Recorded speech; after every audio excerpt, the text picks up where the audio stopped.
The snow crunched under Anna's feet as she pushed through the thick forest. Her heart was beating so fast she thought it might burst. Behind her, somewhere in the darkness, was the cabin where she had been trapped for 3 long months. She didn't dare look back, not now, not when she was finally free. Her thin jacket was no match for the cold Montana wind. It cut through the fabric like a knife, making her shiver uncontrollably. But she kept moving. She had to. This might be her only chance to escape. Anna stumbled over a fallen branch and almost fell face first into the snow. Her hands were so numb she could barely feel them anymore. But she got back up and kept walking. Each step took her further away from David and the nightmare he had created for her. 3 months ago, her life had been normal. She worked at a small bookstore in town, lived in a cozy apartment, and thought she was in love with David. He seemed perfect at first. Charming, handsome, and attentive. But slowly things began to change. First it was small things. He didn't like her friends. He said they were bad influences.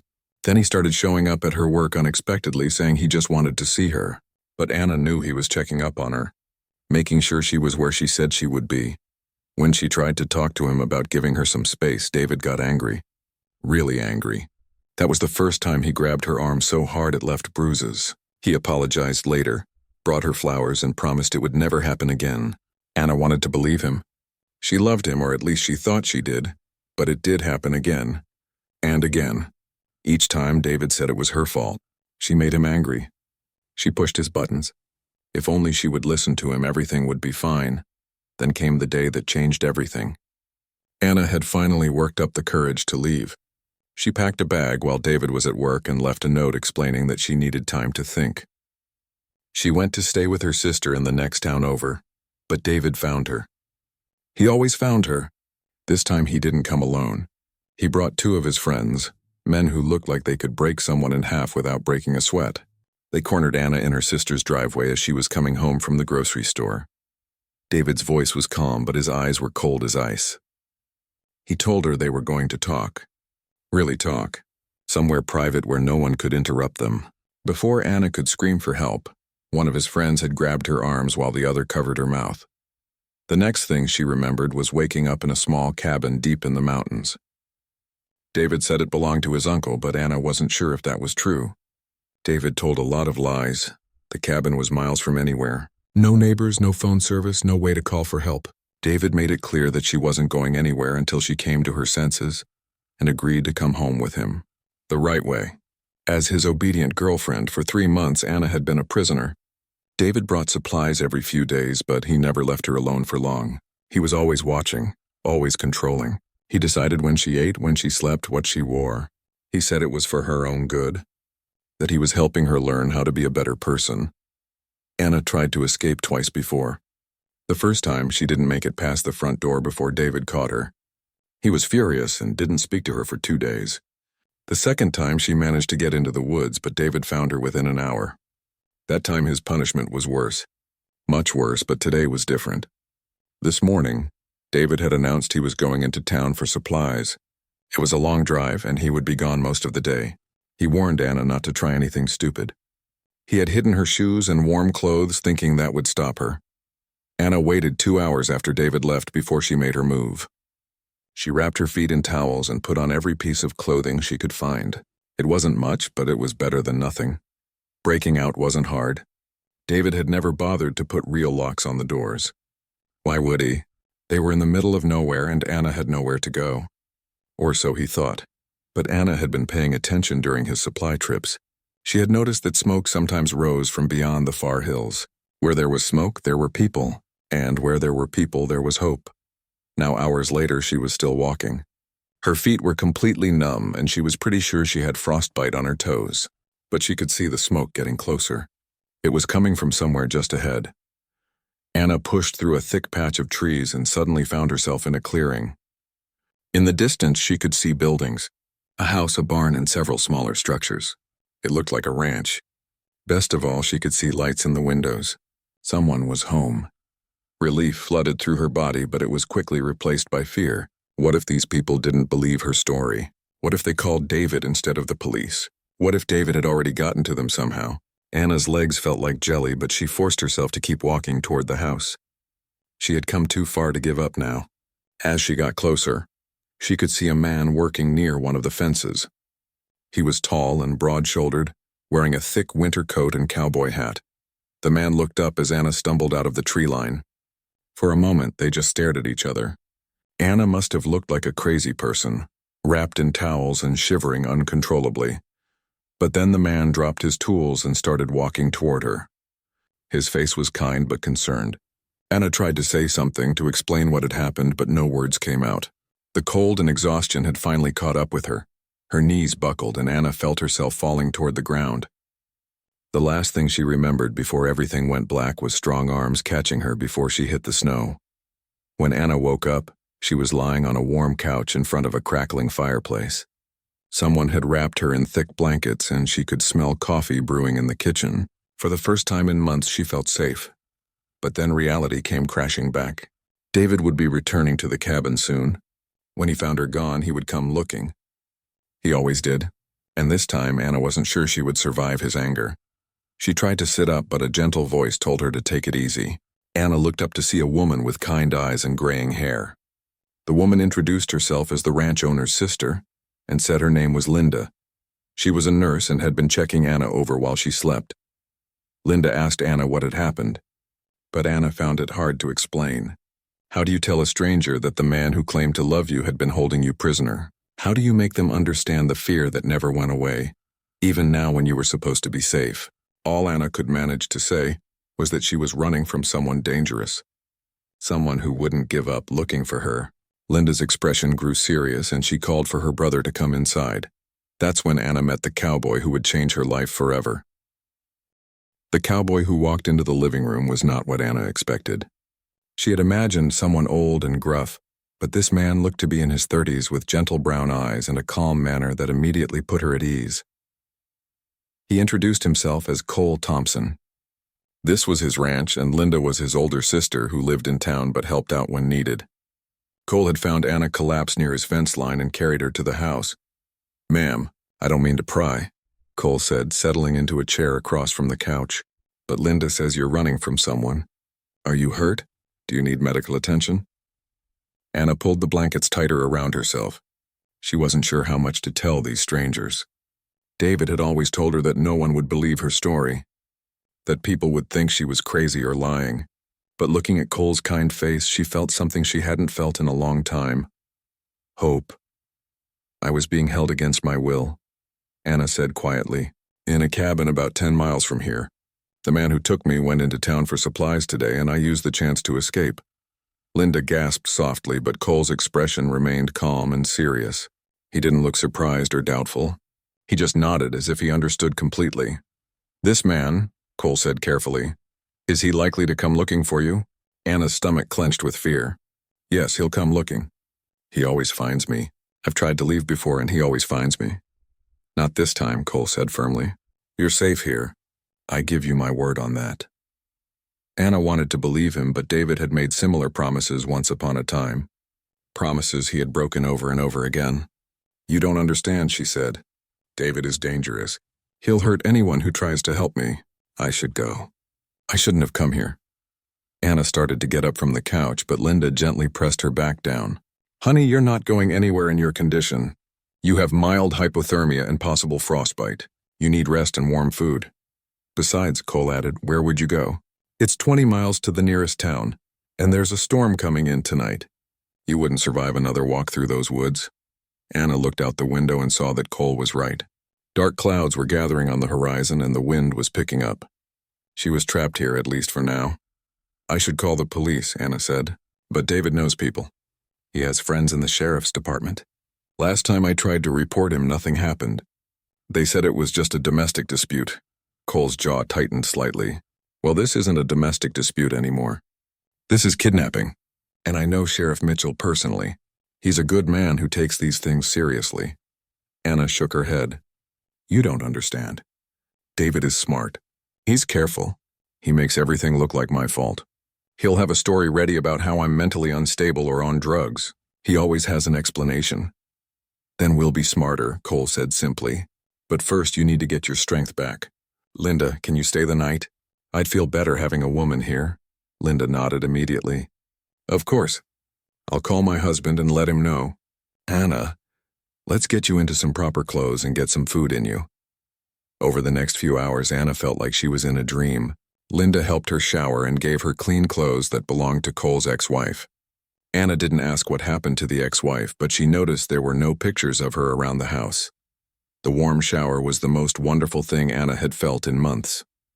In the cabin, David had rationed hot water like it was gold. Here she could stand under the spray for as long as she wanted without anyone timing her or telling her she was being wasteful. Linda made a simple dinner of soup and grilled cheese sandwiches, but to Anna it tasted like the finest meal she'd ever had. David had controlled her food intake, saying she needed to lose weight to be prettier for him. She had lost almost 20 pounds during her captivity. As they ate, Cole asked gentle questions about her situation. Anna found herself telling him things she had never told anyone, about how David had isolated her from her friends and family, how he had quit his job and moved in with her, then convinced her to quit her job too because he wanted to take care of her. Classic control tactics, Linda said sadly. I've seen this before in my nursing work. Abusers always follow the same playbook. Cole listened without judgment, asking only for clarification on certain details. Anna could tell he was taking mental notes, probably planning how to protect her. The thought should have made her feel grateful, but instead, it made her nervous. I don't want you to get hurt because of me, Anna said. David has hurt people before. People who tried to help me. What kind of people? Cole asked. Anna's voice dropped to a whisper. My neighbor, Mrs. Chen. She was an elderly woman who lived next door to my apartment. She saw David grab me one day and called the police. The next week, someone broke into her apartment and trashed the place. Nothing was stolen, but her cat was killed. Linda covered her mouth in horror. Oh my God. Mrs. Chen moved away after that, Anna continued. David never admitted to doing it, but I knew. He wanted me to know that people who interfered would be punished. Cole was quiet for a long moment. When he spoke, his voice was steady, but Anna could hear the anger underneath. This David sounds like a man who's used to getting his way through intimidation and violence. But I'm not an elderly woman living alone in an apartment. This ranch has been in my family for 3 generations, and we've dealt with all kinds of threats over the years. But why would you risk it? Anna asked. You don't even know me. Cole met her eyes directly. Because it's the right thing to do, and because no one deserves to live in fear. That night, Anna lay in the guest bedroom staring at the ceiling. The bed was comfortable, the room was warm, and for the first time in months she wasn't afraid to go to sleep. Linda was in the next room, and Cole was somewhere in the house. She could hear him moving around, checking locks and looking out windows.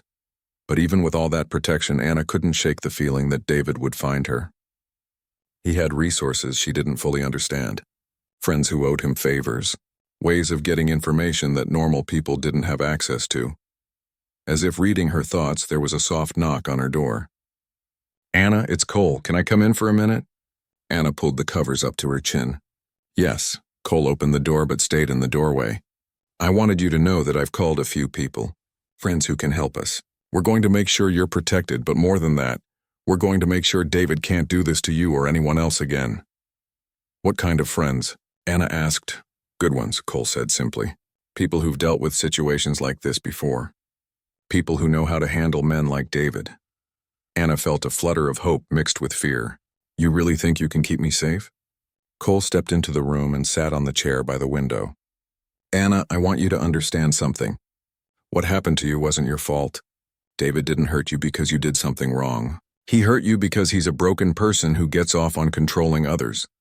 Anna felt tears starting to form in her eyes, but I stayed with him. Even after he started hitting me, I stayed. I must have wanted it somehow. No, Cole said firmly. You stayed because he made you believe you had no other choice. That's what abusers do. They break down your sense of self-worth until you think you deserve the treatment you're getting. How do you know so much about this? Anna asked. Cole was quiet for a moment. My ex-wife was in a similar situation before I met her. Her first husband was abusive, and it took her years to get free. I learned a lot about how these situations work. What happened to her? She got better, Cole said. She went to counseling, rebuilt her confidence, and eventually moved to California to start fresh. We stayed friends, but she needed to be somewhere completely new to feel safe. Anna nodded, understanding completely. Do you think I'll ever feel normal again? Cole smiled gently. I think you're stronger than you know. And I think with time and help, you'll not only feel normal again, but you'll be stronger than you ever were before. That night, Anna slept better than she had in months. But her peace was short-lived. Because 50 miles away, David was discovering her empty cabin and working himself into a rage that would drive him to do terrible things.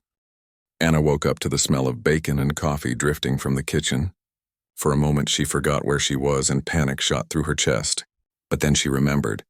She was at Cole's ranch. She was safe. Sunlight was streaming through the guest room windows, and Anna could hear voices downstairs. Cole and Linda were talking quietly, probably discussing what to do with her. Anna pulled on the clothes Linda had given her the night before and made her way downstairs. "Good morning," Linda said cheerfully. "How did you sleep?" "Better than I have in months," Anna admitted. It was true. She hadn't had a single nightmare, which was unusual. At the cabin, she had terrible dreams almost every night. Cole was sitting at the kitchen table with a cup of coffee and what looked like legal papers. When he saw Anna, he gathered the papers up and put them aside. "I hope we didn't wake you," he said. Linda made enough breakfast to feed a small army. Anna's stomach rumbled at the mention of food. At the cabin, David had kept her on strict meal schedules. She was only allowed to eat when he said she could, and only what he decided she should have. Now, looking at the table full of food, she felt overwhelmed. "Help yourself to whatever you want," Linda said, noticing Anna's hesitation. "There's bacon, eggs, toast, fruit, and I made some pancakes too." Anna took small portions of everything, then felt guilty for taking too much. David had always criticized her for being greedy or taking more than her share. But when she looked at Cole and Linda, they were smiling encouragingly. "That's it?" Cole asked. "Linda's pancakes are famous in 3 counties. You better try at least 2 of them, or she'll be insulted." Linda laughed and put 2 more pancakes on Anna's plate. "Don't listen to him. Eat whatever feels good to you." As Anna ate, Cole explained that he had spoken to Sheriff Mitchell early that morning. The sheriff was planning to come by later to take Anna's statement, but he wanted her to feel settled first. "He's also going to contact the FBI," Cole said. "Kidnapping across state lines is a federal crime, and if David took you from your sister's house in the next state, that makes it their jurisdiction." Anna felt a surge of hope.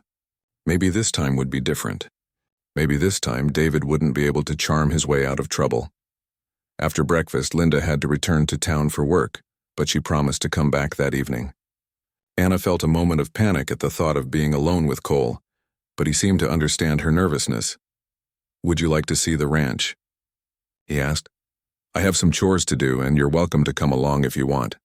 Or you can stay inside and rest. Whatever makes you comfortable." Anna chose to go outside. She had been cooped up in that cabin for so long that the idea of fresh air and open space was appealing. Cole gave her a warm jacket and boots that had belonged to his ex-wife. The ranch was beautiful. Rolling hills covered with snow stretched as far as Anna could see. There were horses in the pastures and cattle gathered around hay feeders. Cole explained that it was a working cattle ranch, but they also bred quarter horses. "My great-grandfather started this place with 20 head of cattle and a dream," Cole said as they walked toward the horse barn. "My grandfather built it into something profitable, and my father expanded it even more. I'm just trying to keep the family tradition alive." Anna could hear the pride in his voice, but also something else. "Loneliness, maybe. Do you run it all by yourself?" "I have 2 full-time hands and 3 part-timers," Cole said. "But yeah, most of the decision-making falls on me. It's a lot of responsibility." They stopped at the fence where several horses had gathered, hoping for treats. Cole pulled some carrots from his pocket and handed a few to Anna. "The bay mare is Rosie," he said, pointing to a beautiful brown horse with a black mane. "She's the sweetest horse you'll ever meet. The big black gelding is Thunder, and he's our drama king. He acts tough, but he's really just a big baby." Anna held out a carrot to Rosie, who took it gently from her palm. The horse's soft nose tickled Anna's hand, and she laughed for the first time in months. The sound surprised her. "When was the last time you laughed?" Cole asked gently. Anna thought about it. "I don't remember. David said I laughed too loud and it was embarrassing. After a while, I guess I just stopped finding things funny." Cole's expression darkened. "Anna, I want you to understand something. Everything David told you about yourself was wrong. You have a beautiful laugh, and you should never feel embarrassed about finding joy in life." They spent the morning doing simple ranch chores. Anna helped Cole feed the horses and chickens, and she found the repetitive tasks soothing. There was something peaceful about taking care of animals. They didn't judge or criticize. They just accepted the care she offered. As they worked, Cole told Anna stories about the ranch and his family. His parents had died in a car accident 5 years earlier, leaving him to run the place alone. His ex-wife had tried to adapt to ranch life, but she ultimately decided she needed to be in a big city. "Do you miss her?" Anna asked as they scattered grain for the chickens. Cole considered the question.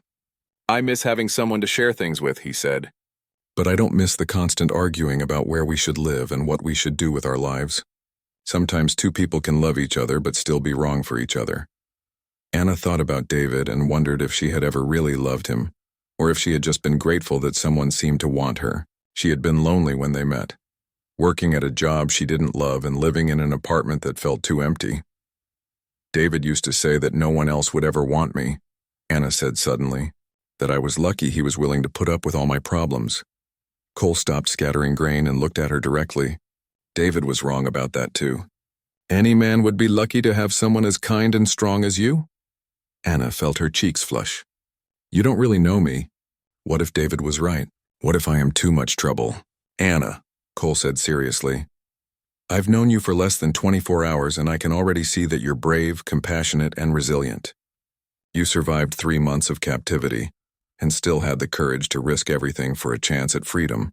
That's not someone who's too much trouble. That's someone who's a survivor." That afternoon, Sheriff Mitchell arrived as promised. He was a man in his 50s with kind eyes and a no-nonsense manner. He listened to Anna's story without interruption, taking notes and asking clarifying questions.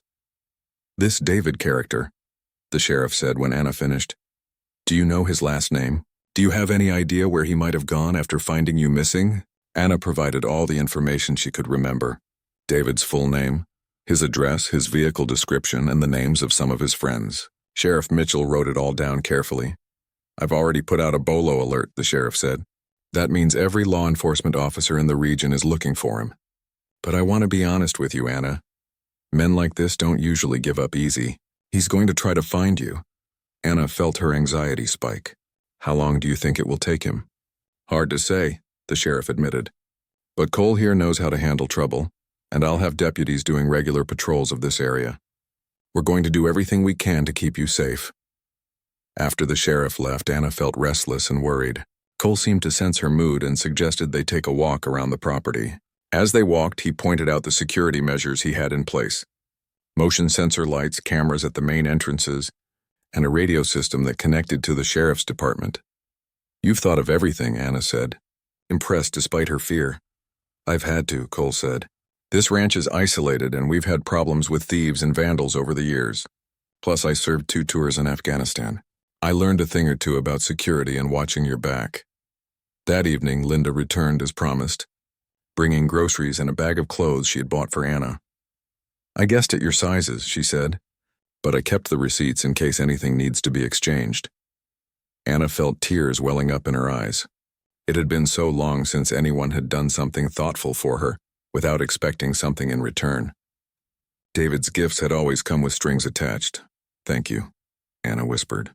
"I don't know how I'll ever pay you back." "You don't need to pay us back," Linda said firmly. "Just focus on getting better and building a new life for yourself." That night, as Anna lay in bed, she felt something she hadn't experienced in a very long time. Hope. For the first time, she began to believe that maybe she could escape David permanently. Maybe she could build a life without fear. But her peaceful feelings were interrupted by the sound of a vehicle on the gravel road outside. Anna's heart began to race. She got up and looked out the window, but all she could see were headlights in the distance. The vehicle passed by without stopping, but Anna couldn't shake her anxiety. David was out there somewhere looking for her, and she knew he wouldn't give up until he found her, or until someone stopped him permanently. 3 days had passed since Anna's escape, and she was starting to feel like maybe she could actually build a life at the ranch. She had fallen into a comfortable routine of helping Cole with the animals and assisting Linda with cooking when she visited in the evenings, but that peaceful feeling was shattered. When Sheriff Mitchell arrived at the ranch with troubling news, "We've had reports of a man asking questions about Anna in 3 different towns," the sheriff said, his expression grim. He's showing her picture around and telling people she's his fiancée who wandered off during a mental health crisis. Anna's blood went cold. That's David. That's exactly the kind of lie he would tell. The description matches what you gave me, Sheriff Mitchell continued. Tall brown hair, driving a black pickup truck. He's telling people he's worried about her safety and just wants to get her the help she needs. Cole's jaw clenched. And people are believing him? Some are, the sheriff admitted. He's very convincing and he has fake documents that make it look official. Medical papers claiming Anna is bipolar and off her medication. Anna felt sick to her stomach. He thought of everything. He always does. The good news is that no one has told him anything useful yet, Sheriff Mitchell said. But it's only a matter of time before he talks to someone who saw you or heard about the ranch taking in a woman. Cole stood up and began pacing around the kitchen. How close has he gotten? The most recent sighting was in Millfield, about 30 miles south of here. But that was yesterday afternoon. He could be anywhere by now. Anna wrapped her arms around herself, trying to stop the shaking that had started in her hands. I should leave. I should go somewhere else before he finds me here and hurts you. Absolutely not, Cole said firmly. Running will just make you an easier target. Here we can control the situation. Sheriff Mitchell nodded in agreement.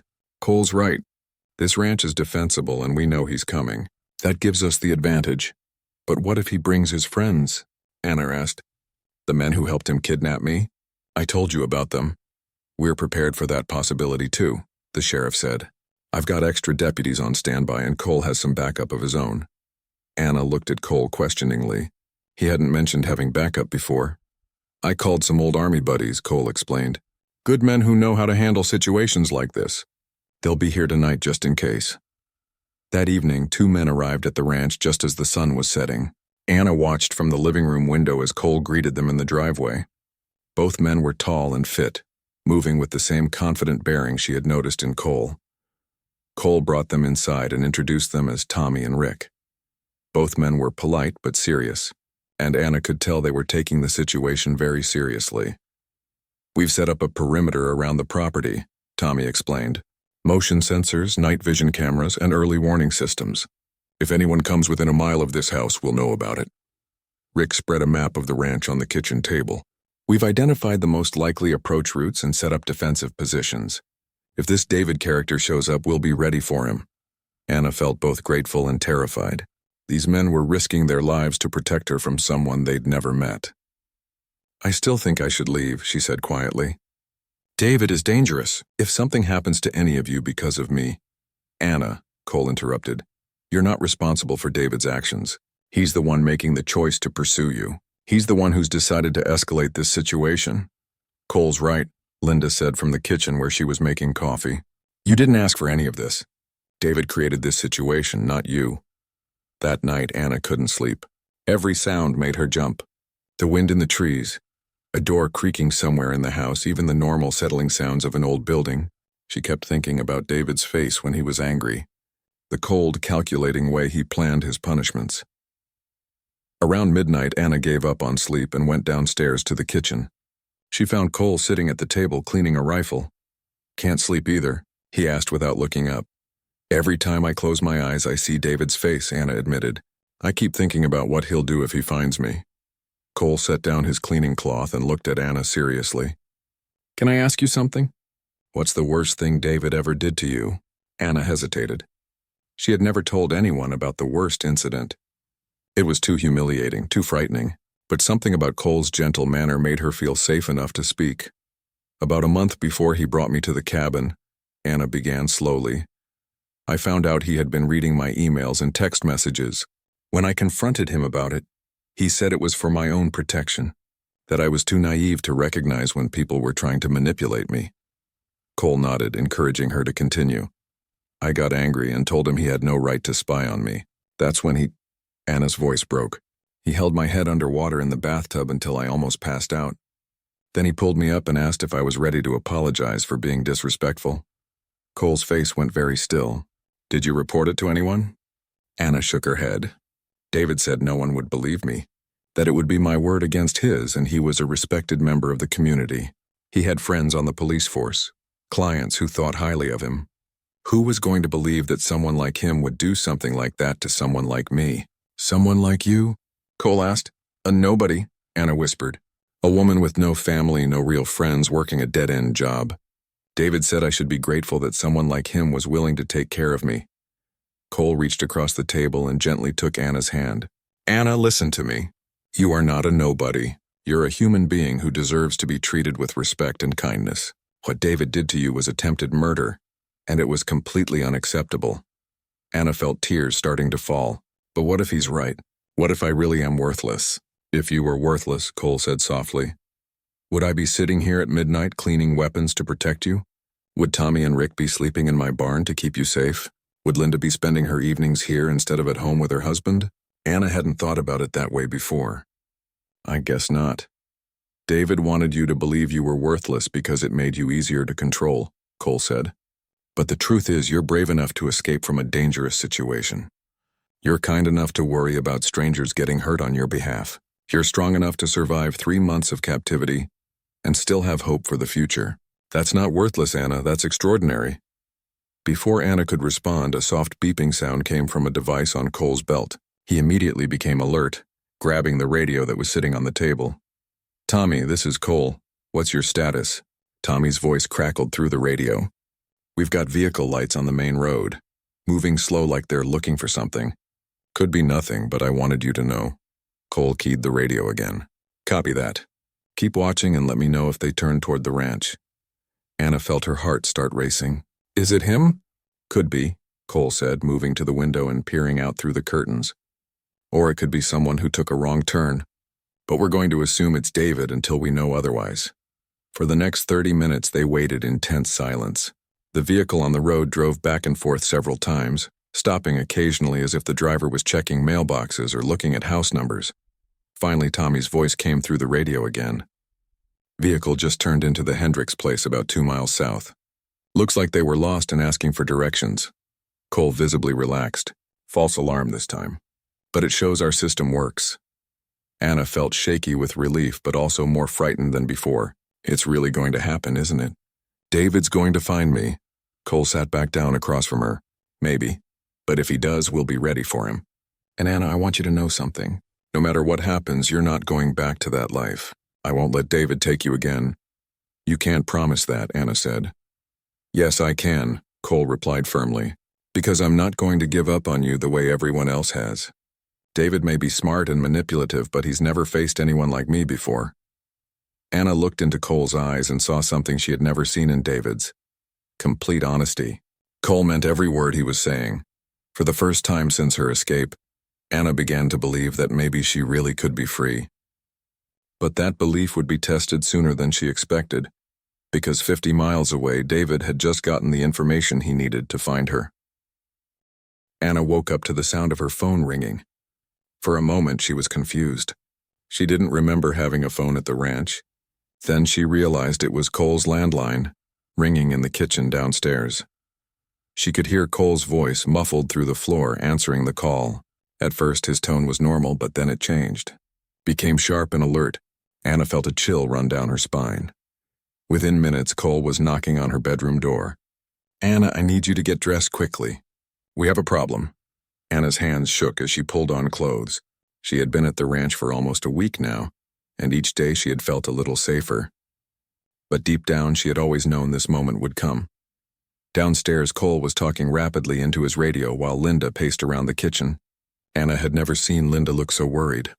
What's happening? Anna asked. Cole finished his radio conversation and turned to her. That was Sheriff Mitchell. David made contact with a gas station attendant in town last night. He described you perfectly and said he had medical documents proving you need psychiatric help. Anna's stomach dropped. Did the attendant tell him anything? The attendant remembered seeing you with me 3 days ago when we stopped for supplies, Cole said grimly. David now knows you're at a ranch outside town, and it won't take him long to figure out which one. Linda stopped pacing and came over to Anna. Honey, Sheriff Mitchell wants to take you to a safe house in the next county, somewhere David will never think to look. Anna felt torn. Part of her wanted to run as far and as fast as possible, but another part of her was tired of running. Tired of letting David control her life through fear. No, Anna said quietly. I'm not running anymore. David has taken enough from me. I won't let him take this too. Cole looked surprised but pleased. Are you sure? This isn't going to be easy. I'm sure, Anna said and meant it. But I want you to know that you can still change your minds. You can still walk away from this. Tommy's voice crackled through Cole's radio. Boss, we've got movement on the perimeter. 3 vehicles approaching from different directions. Cole grabbed his rifle and headed for the door. Linda, take Anna to the secure room we set up. Anna, remember what we practiced. Stay down, stay quiet, and don't come out until I give the all clear. The secure room was actually Cole's study, but they had reinforced it with steel plates and set up communications equipment. Anna and Linda crouched behind the heavy desk while Cole's voice came through the radio. I can see David's truck coming up the main road, Cole reported. He's got 2 other vehicles with him. Looks like he brought friends. Anna's heart was pounding so hard she could barely hear anything else. Through the small window in the study, she could see headlights approaching the house. The vehicles stopped about 50 yards from the main house, and Anna could hear car doors slamming. Then David's voice amplified through some kind of speaker system. Anna. I know you're in there. Come out now and we can talk about this like civilized people. Anna felt Linda's hand squeeze hers. Even through the walls and windows, David's voice made Anna feel small and terrified. It was the same tone he had used when he was about to hurt her. Cole's voice came through the radio. Anna, do not respond to him. Do not let him know you can hear him. But David wasn't done. Anna, you're sick. You need help. These people are taking advantage of your mental illness. Anna bit her lip to keep from crying. Even now, even in this situation, David was trying to make her feel crazy and helpless. I have medical documents, Anna. Documents that prove you're not capable of making decisions for yourself. If you don't come out, I'll have to call the authorities. This time Cole's voice came from outside, not through the radio. Anna could hear him talking to David, though she couldn't make out the words. Whatever Cole said made David angry, because his next words were shouted. This is between me and my fiancé. You have no right to keep her from me. She's not your fiancé. Cole shouted back. She's a kidnapping victim and you're going to jail. What happened next made Anna's blood run cold. The sound of breaking glass came from somewhere in the house, followed by footsteps on the front porch. Tommy's voice crackled through the radio. They're trying to breach the house. Cole, get back inside. Anna heard the front door slam shut, followed by the sound of furniture being dragged across the floor. Cole was barricading the entrances. Linda, Anna whispered. This is my fault. I should surrender myself. I should go with David before someone gets hurt.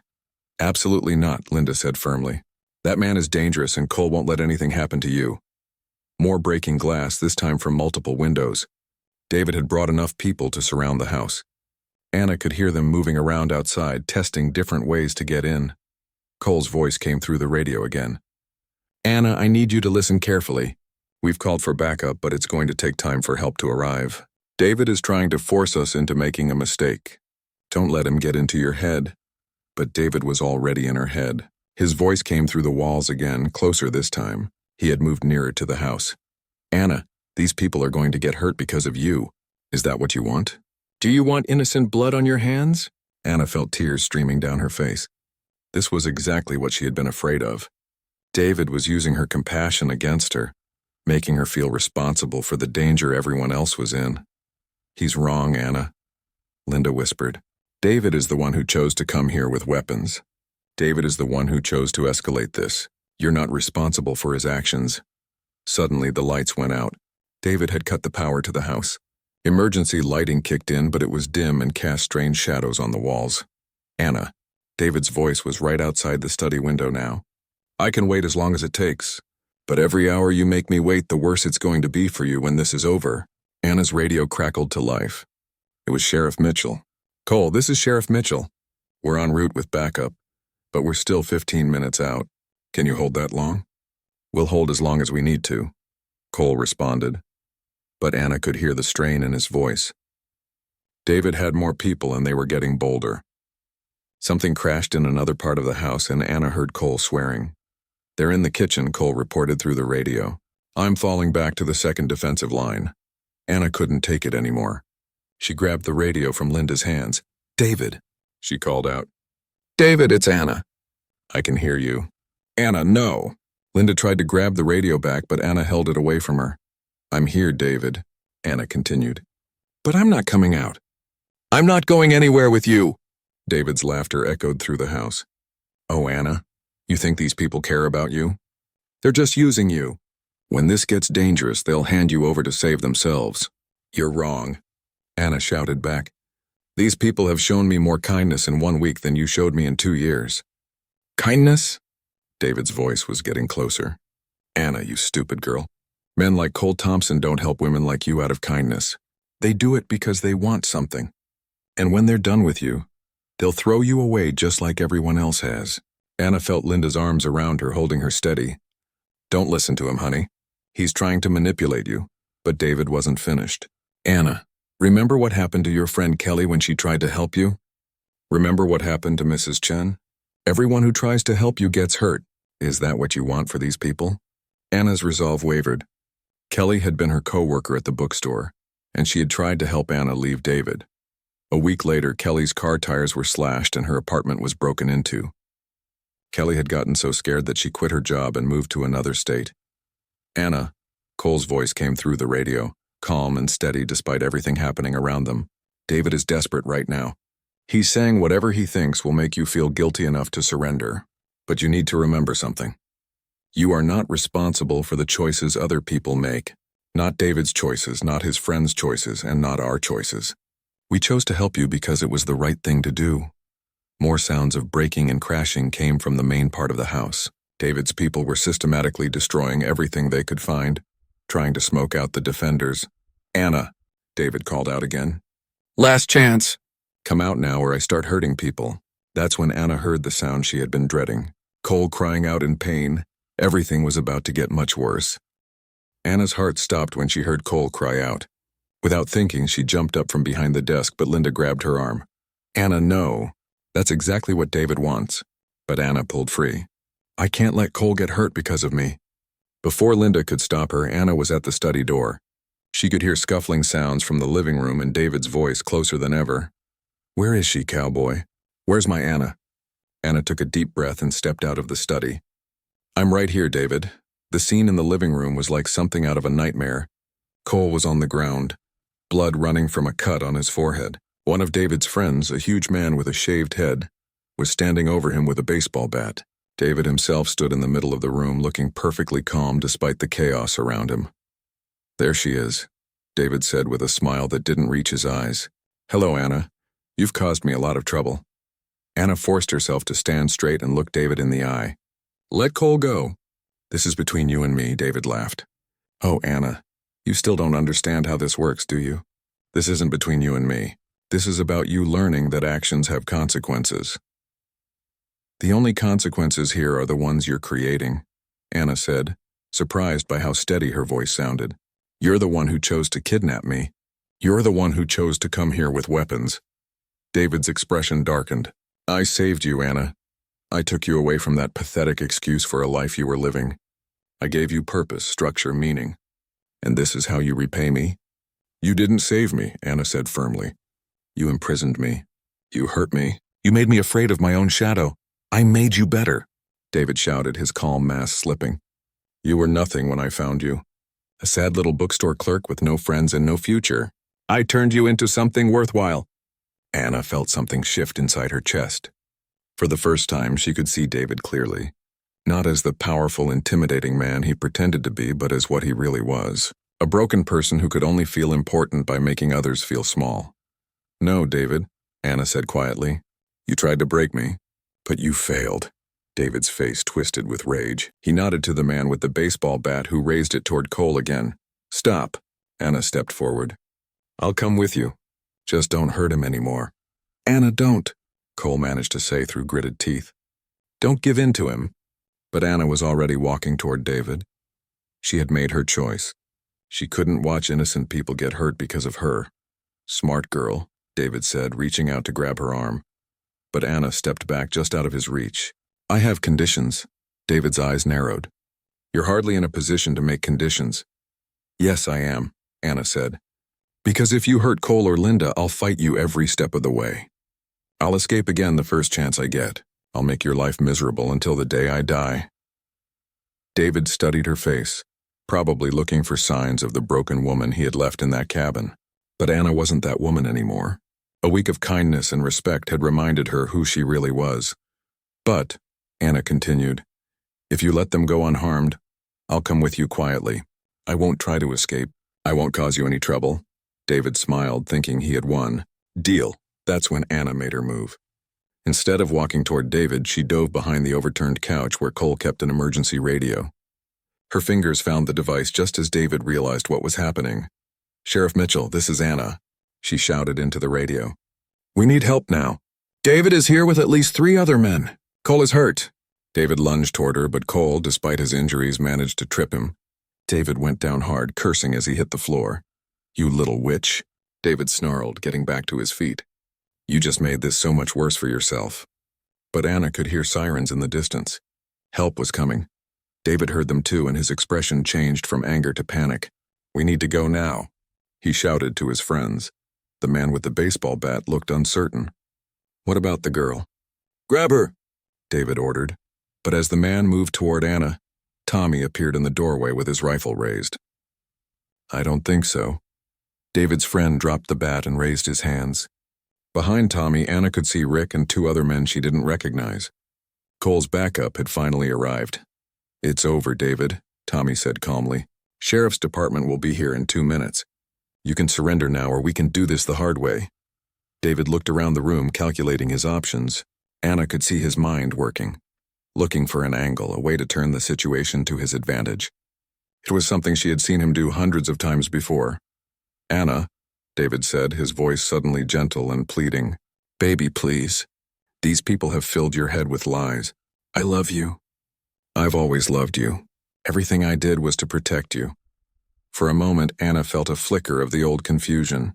David could be very convincing when he wanted to be. But then she looked at Cole, still bleeding on the floor, and Linda, who was peeking out from the study with terror in her eyes. No, David, Anna said firmly. Love doesn't look like this. Love doesn't involve cages and threats and violence. What you feel for me isn't love. It's ownership. David's gentle mask slipped away completely. You're right, he said coldly. It is ownership. And you belong to me. You'll always belong to me. Even if they arrest me today, I'll find you again. I'll always find you. Maybe, Anna said. But I won't be afraid of you anymore. And I won't be alone. The sirens were very close now, and David knew it. He pulled a gun from his jacket, and Anna felt her heart stop. But instead of pointing it at her, he aimed it at Cole. If I can't have you, David said, then no one can protect you. Time seemed to slow down. Anna saw David's finger tighten on the trigger. She saw Cole's eyes widen. She saw Linda scream from the doorway. Without thinking, Anna threw herself between David and Cole just as the gun went off. The bullet caught Anna in the shoulder, spinning her around and sending her crashing into the wall. Pain exploded through her body, but she was conscious enough to see Tommy tackle David to the ground. Cole was crawling toward her, blood still running down his face. Anna, stay with me! Is he? Anna gasped, trying to focus through the pain. Is David? He's down, Tommy reported. Gun secure. The front door burst open and Sheriff Mitchell rushed in with 3 deputies. Medical, he shouted. We need medical now. Anna felt herself slipping in and out of consciousness. She could hear voices around her, but they seemed to be coming from very far away. Someone was pressing something against her shoulder, trying to stop the bleeding. Anna, Cole's voice was right next to her ear. You're going to be okay. Help is here. Anna tried to speak, but no words came out. She wanted to tell Cole that she was sorry, that she should have listened to him and stayed in the secure room, that she didn't want him to blame himself for what happened, but most of all, she wanted to tell him that for the first time in her life, she knew what real love looked like. It looked like someone willing to risk everything to keep her safe. It looked like someone who saw her as a person worth saving. As the paramedics worked to stabilize her, Anna held on to that thought. David was finally in custody. She had survived, and maybe if she was lucky, she would get the chance to build the life she had always dreamed of. A life without fear. Anna woke up in a hospital room 3 days later. The first thing she saw was Cole sitting in a chair beside her bed, his head bandaged but his eyes alert and concerned. When he saw her looking at him, his face broke into the biggest smile she had ever seen. Welcome back, he said softly. How are you feeling? Anna tried to sit up and immediately regretted it. Pain shot through her shoulder and she gasped. Like I got shot, she managed to say. Cole laughed, but Anna could see relief in his eyes. The doctor says you're going to be fine. The bullet went clean through your shoulder. No major damage to bones or nerves. What about you? Anna asked, looking at his bandaged head. Are you okay? Just a few stitches, Cole said. I've had worse injuries falling off horses. Anna looked around the hospital room. There were flowers everywhere. More flowers than she had ever seen in one place. Where did all these come from? People in town, Cole said. Word got around about what happened and everyone wanted to send something. You're kind of a hero, Anna. The woman who stood up to the monster. Anna didn't feel like a hero. She felt tired and sore and confused. What happened to David? Cole's expression grew serious. He's in jail awaiting trial. The FBI took over the case because of the kidnapping charges. His friends rolled over on him pretty quickly once they realized how much trouble they were in. What kind of charges is he facing? Kidnapping, unlawful imprisonment, assault with a deadly weapon, attempted murder. Cole counted off on his fingers. The prosecutor thinks he's looking at 25 to life, maybe more. Anna felt a mixture of relief and sadness. Relief that David couldn't hurt her anymore, but sadness that it had come to this. Despite everything, there had been a time when she thought she loved him. Anna, Cole said gently, there's something else you need to know. The FBI found evidence that you weren't David's first victim. There were 2 other women before you.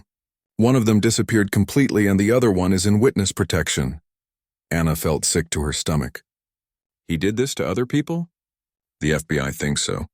Your courage in standing up to him may have saved other women from going through what you went through.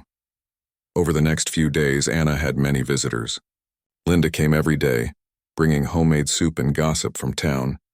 Sheriff Mitchell stopped by to check on her and to let her know that David's bail had been denied. Tommy and Rick came to see her, both of them treating her with the kind of respect usually reserved for fellow soldiers. But the visitor Anna was most nervous about was the FBI agent assigned to her case. Agent Roberts was a woman in her 40s with kind eyes and a no-nonsense manner. She explained that Anna would need to testify at David's trial, but that they would do everything possible to make the process as easy as possible for her. We have a very strong case, Agent Roberts said. Physical evidence, witness testimony, and David's own recorded threats from the night of the assault. But your testimony will be crucial to showing the jury the pattern of abuse and control. Anna was terrified at the thought of facing David in court, but she knew it was something she had to do. Not just for herself, but for the other women he had hurt. The day Anna was released from the hospital, Cole drove her back to the ranch in his pickup truck. Anna had been worried that seeing the house again would bring back traumatic memories, but instead, she felt like she was coming home. Linda had organized a group of volunteers to repair the damage from David's assault. The broken windows had been replaced, the furniture had been fixed or replaced, and someone had even repainted the living room walls to cover the scuff marks. People wanted to help, Cole explained as they walked through the house. The whole town is behind you, Anna. That evening, Anna sat on the front porch with Cole, watching the sun set over the mountains. Her arm was still in a sling, but the pain was manageable. For the first time in months, she felt truly peaceful. Cole, she said quietly, I need to thank you for everything you've done for me. You don't need to thank me, Cole said. I did what anyone would have done. No, Anna said firmly. Not anyone would have done what you did. Most people would have called the police and let them handle it. You put your life on the line for a stranger. Cole was quiet for a moment. You weren't a stranger, Anna. Not after that first day. Anna felt her heart flutter. Over the past few weeks, she had begun to realize that her feelings for Cole were deeper than gratitude. But she had been afraid to examine those feelings too closely. Her judgment about men had proven to be so wrong before. What do you mean? She asked. Cole turned to look at her. I mean that I care about you, Anna. More than I should, maybe. More than is smart, considering everything you've been through. Anna felt tears starting to form in her eyes. Cole, I care about you too. But I don't know if I can trust my feelings right now. Everything with David has made me question my judgment about everything. I understand, Cole said. And I'm not asking you to make any decisions right now.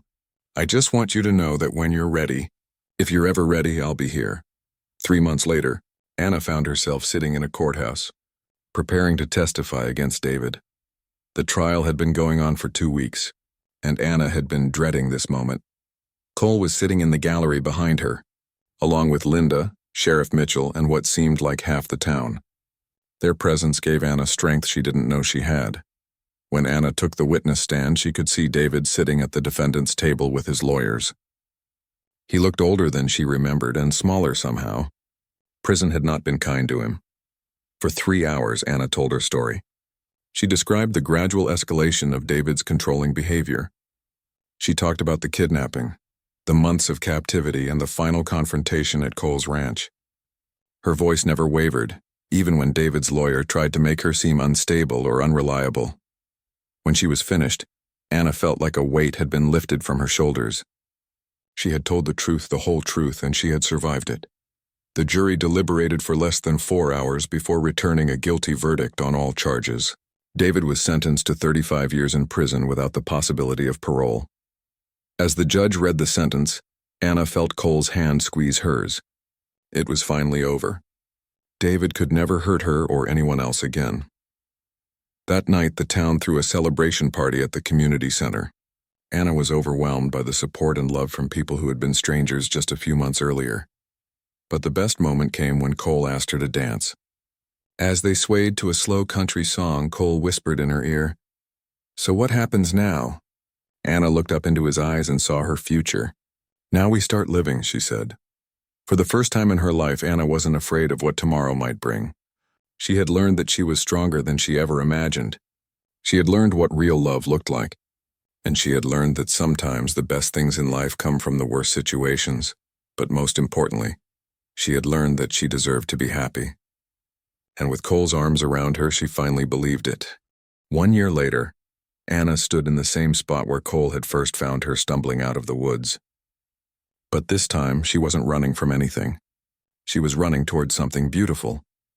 The morning sun cast long shadows across the ranch as Anna made her way to the horse pasture. Rosie, the bay mare who had been the first to welcome her to the ranch, trotted over to the fence hoping for treats. Anna laughed and pulled a carrot from her pocket. "Good morning, beautiful," Anna said, stroking the horse's soft nose. "Ready for another day?" It was hard to believe how much her life had changed in just 12 months. The scared, broken woman who had collapsed in Cole's driveway was gone, replaced by someone Anna barely recognized. Someone strong, someone happy, someone who laughed every single day. Anna had been living at the ranch full-time for 8 months now, but not as a guest or a victim seeking shelter. She was Cole's partner in every sense of the word. She helped run the ranch, managed the books, and had even started a small business raising chickens and selling fresh eggs to restaurants in town. But more than that, she had found her voice. Anna now led a support group for domestic violence survivors that met every Wednesday evening at the community center.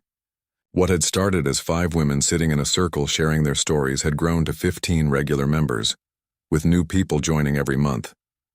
"Anna, you out there?" Cole's voice called from the direction of the house. "Over here," Anna called back, giving Rosie one last pat before heading toward the sound of Cole's voice. She found him on the front porch, holding 2 cups of coffee and wearing the smile that never failed to make her heart skip a beat. Even after all this time, Anna sometimes couldn't believe that someone like Cole could love someone like her. But he did, and he showed her every single day in 1,000 small ways. "Sleep well?" Cole asked, handing her a coffee cup. "Better than I have in years," Anna said, settling into the porch swing beside him. "I had the strangest dream, though. I dreamed I was back in that cabin in the woods, but I wasn't scared. I was just visiting, like it was a place from my past that couldn't hurt me anymore." Cole nodded thoughtfully. "Your counselor would probably say that means you've processed the trauma, that it's become part of your story instead of the thing that defines your story." Anna had been seeing a therapist for almost a year now, and the difference it had made was incredible. She had learned to recognize the difference between normal relationship concerns and the warning signs of abuse. She had learned that her feelings were valid and that she deserved to be treated with respect. Most importantly, she had learned to trust herself again. "Speaking of stories," Cole said, "I got a letter yesterday from that reporter who wants to write an article about your support group work." Anna grimaced. Ever since David's trial had made national news, there had been interest from journalists and TV producers wanting to tell her story. Most of the attention made her uncomfortable, but she had agreed to a few interviews because she hoped it might help other women in similar situations. What did she want? She wants to feature your group in a magazine article about community-based support for abuse survivors. She says your model is being copied in towns across the country. Anna felt a flush of pride. The support group had become one of the most important parts of her new life. Helping other women find their strength had helped her find her own. I'll think about it, Anna said, but only if she agrees not to use any real names or identifying details. Of course, Cole said. Your privacy and safety always come first. They sat in comfortable silence for a while, watching the sun climb higher over the mountains. Anna still sometimes couldn't believe this was her life. The peace, the beauty, the sense of belonging somewhere. It felt too good to be real sometimes. Anna, Cole said suddenly, there's something I want to ask you. Anna turned to look at him and was surprised to see nervousness in his eyes. Cole was never nervous about anything. What is it? Instead of answering, Cole stood up and walked to the porch railing. He was quiet for so long that Anna began to worry something was wrong. Cole, you're scaring me. What's going on? Cole turned around and Anna gasped. He was holding a small velvet box in his hands. Anna, Cole said, his voice shaking slightly. A year ago, you stumbled into my life when you needed saving. But the truth is, you saved me just as much as I saved you. Anna felt tears starting to form in her eyes. Cole, before you came here, I was just going through the motions, Cole continued. Working the ranch, paying the bills, existing but not really living. You changed everything. You brought laughter and purpose and love into this house. You made me remember what it feels like to be truly happy. Cole dropped to one knee, and Anna's hands flew to her mouth. Anna Mitchell, Cole said, opening the box to reveal a simple but beautiful diamond ring. Will you marry me? Will you let me spend the rest of my life making sure you never have to be afraid again? Anna couldn't speak through her tears. She nodded frantically, then managed to whisper, Yes, yes, of course, yes. Cole slipped the ring onto her finger with shaking hands, then stood up and pulled Anna into his arms. They held each other tightly, both of them crying with happiness. I love you. Anna whispered against Cole's chest. I love you so much. I love you too, Cole said, stroking her hair. Forever and always. 6 months later, Anna stood in front of a mirror in the community center, adjusting her simple white dress. Linda was behind her, fussing with Anna's hair and trying not to cry. You look absolutely beautiful, Linda said. Cole is going to lose his mind when he sees you. Anna smiled at her reflection. She did look beautiful, but more than that, she looked happy, truly, completely happy. The haunted look that had shadowed her eyes for so long was completely gone, replaced by a glow that came from being loved and cherished. The wedding was small, just close friends and family gathering in the community center that had become so important to Anna's healing journey. Sheriff Mitchell was going to walk Anna down the aisle since she had no family of her own. Tommy and Rick were Cole's groomsmen, and Linda was Anna's maid of honor. But the most special guest was Mrs. Patterson, an elderly woman who had joined Anna's support group 6 months earlier. Mrs. Patterson had been in an abusive marriage for 40 years before finally finding the courage to leave. She credited Anna's group with saving her life, and Anna had insisted that she be at the wedding. Are you ready, sweetheart? Sheriff Mitchell asked, appearing in the doorway wearing his best suit and a nervous smile. Anna took one last look in the mirror, then nodded. I'm ready. The music started and Anna walked down the aisle toward Cole, who was waiting at the makeshift altar decorated with wildflowers from the ranch. When their eyes met, Anna felt the same flutter of joy she had felt that very first day when she realized she was safe in his arms. The ceremony was simple, but perfect. They had written their own vows, and when it was Anna's turn to speak, she looked directly into Cole's eyes and said the words she'd been practicing for weeks. Cole, you found me when I was lost and broken. You showed me what real love looks like. Not the kind that controls and demands, but the kind that supports and encourages. You taught me that I was worth saving, worth protecting, worth loving. Today I promise to love you with that same generosity and kindness for the rest of my life. There wasn't a dry eye in the room when Cole responded with his own vows. Anna, you are the bravest person I know. You survived the unthinkable and came out stronger on the other side. You brought light into my life when I didn't even realize how dark it had become. I promise to protect you, honor you, and love you unconditionally for all the days of my life. When the minister pronounced them husband and wife, the entire room erupted in cheers. Cole kissed Anna with such tenderness that she felt like her heart might burst with happiness. The reception was held right there in the community center. With music provided by a local country band and food prepared by half the women in town, Anna danced with Cole to their favorite song, the same one they had danced to the night David was sentenced. But the moment Anna would remember most came later that evening, when she and Cole were finally alone at the ranch. They sat on the front porch swing, Anna still in her wedding dress and Cole in his shirt sleeves watching the stars come out over the mountains. "Mrs. Thompson," Cole said, testing out Anna's new name. "How does that sound?" "Perfect," Anna said, snuggling closer to her new husband. Everything about today was perfect, even the part where Tommy spilled punch on his shirt during the toast. Anna laughed. Especially that part. It made everything feel real and normal and wonderful. They sat in comfortable silence, both lost in their own thoughts about the journey that had brought them to this moment. Anna thought about the scared woman who had stumbled out of those woods more than a year ago. That woman could never have imagined that such happiness was possible. "Cole," Anna said softly, "do you ever wonder what would have happened if I hadn't found your ranch that night? If I had gone in a different direction?" Cole considered the question seriously. "I think you would have found safety somewhere else. Maybe it would have taken longer. Maybe the path would have been different, but you would have found your way to freedom eventually. You're too strong to stay broken forever."